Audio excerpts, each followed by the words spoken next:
अतिवृष्टीमुळे धाराशिव जिल्ह्यातील शेतकरी जो आहे तो पुरता हतबल झालेला आहे। धाराशिव जिल्ह्यातील प्रमुख पीक असलेलं सोयाबीन पीक हे अगदी हातातोंडाशी आलेलं पीक आता शेतकऱ्याच्या हातातून गेलेलं आहे। त्यामुळे कुठेतरी शेतकऱ्याच्या डोळ्यात अश्रू पाहायला मिळत आहेत। मी आता धाराशिव तालुक्यातील कोंबडवाडी या गावामध्ये आहे। हे जे आपण शेत पाहता हे काकासाहेब जाधव या शेतकऱ्याचं हे शेत आहे। पूर्ण या शेतामध्ये गुडघ्या इतकं पाणी आहे। म्हणजे आपण या जर बाजूला पाहिलं तर हा पूर्ण सोयाबीनचा प्लॉट आहे आणि याच्यामध्ये अगदी तळ्याचं स्वरूप जे आहे ते या पिकाला आलेलीची परिस्थिती जी आपल्याला पाहायला मिळते। या ठिकाणी सोयाबीन जे आहे ते फक्त नावालाच राहिलेलं आहे। हे अशा पद्धतीने जर आपण सोयाबीन पाहिलं तर हे पूर्ण सोयाबीन जे आहे ते पूर्ण पाण्यात आहे। त्याच्यामुळे शेतकऱ्याचं मोठं नुकसान झालेलं आहे। अगदी पेरणीपासूनचा जर खर्च आपण काढला तर पेरणी असेल, औषध असतील, फवारणी असेल, हा शेतकऱ्याचं मोठं नुकसान म्हणजे खर्च झालेला होता आणि आता नुकसान जे आहे ते आपोआप झालेलं आहे। या शेतकऱ्याच्या व्यथा जाणून घेण्यासाठी आपण शेतकऱ्याच्या थेट शेतामध्ये आलेलो आहोत। काकासाहेब जाधव हे शेतकरी आहेत। मला सांगा, किती तुमचं नुकसान झालंय, किती एकर शेती होती? आमची शेती आहे 4.5 एकर 4.25 एकर पूर्ण पाण्याखाली गेलेली आहे। पूर्ण पाणी आहे आमच्या शेतात। आज ह्याच्यासाठी झालेला जो खर्च आहे ती आम्ही बँकेचं कर्ज, काही सावकाराचं कर्ज काढून खर्च केलेला आहे। आणि माझ्याकडं गेल्या मागच्या 2-3 वर्षातलं महाराष्ट्र बँकेचं पीक कर्ज आहे।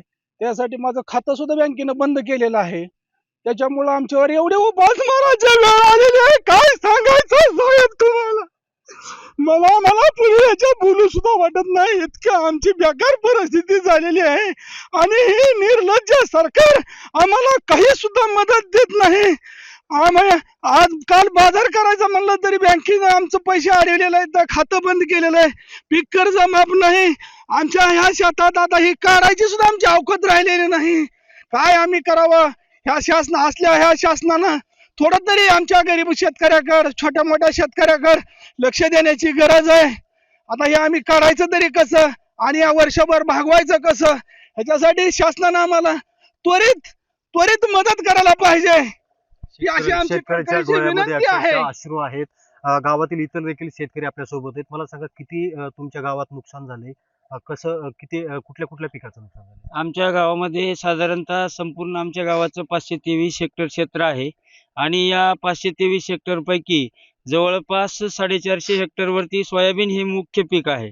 आणि या मुख्य पिकाची अवस्था आज आमच्या गावातील जे 450 हेक्टरवरचं जे सोयाबीन आहे त्यापैकी जवळपास 400 हेक्टरवरती आता या शेतकऱ्याची जशा प्रकारची परिस्थिती आहे, संपूर्णतः आमच्या शिवाराची हीच परिस्थिती आहे।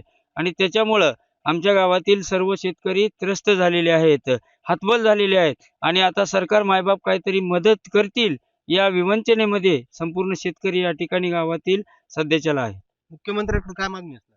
मुख्यमंत्री साहेबांनी काय करायला पाहिजे माहिती का, आपण जे आहेत आता शेतकरी वर्ग आम्ही सगळे जाधव साहेबाचं गेलंय किंवा इतर आता पाठीमागं दाखवा साहेब तुम्ही इकडे जी परिस्थिती आहे, हेक्टरी त्यांनी काय ठरवलंय, आपले पंचनामा करायचे, सरसकट पंचनामा करतच नाहीत ती लोक। त्यांचा एकच मुद्दा आहे की बाबा हे जसं असेल तसं करा।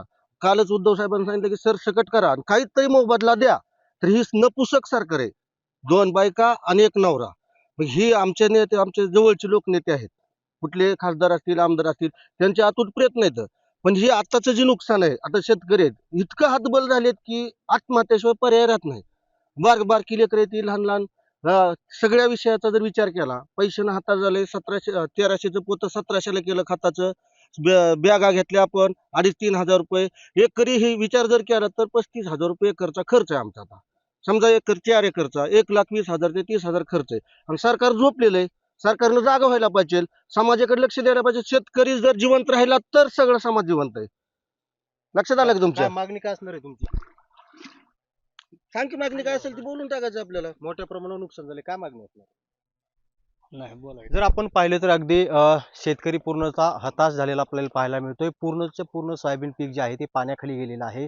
एकरी मोठ्या प्रमाणावर 30 ते 35,000 रुपये शेतकऱ्यांनी खर्च केला। मात्र आता हा खर्च तर निघणारच नाही, मात्र केलेले श्रम बी वाया गेले आणि येणारं उत्पन्न देखील पूर्णपणे पाण्यात गेल्याची जी परिस्थिती आहे ती या कोंबडवाडी शिवारामध्ये आपल्याला पाहायला मिळते।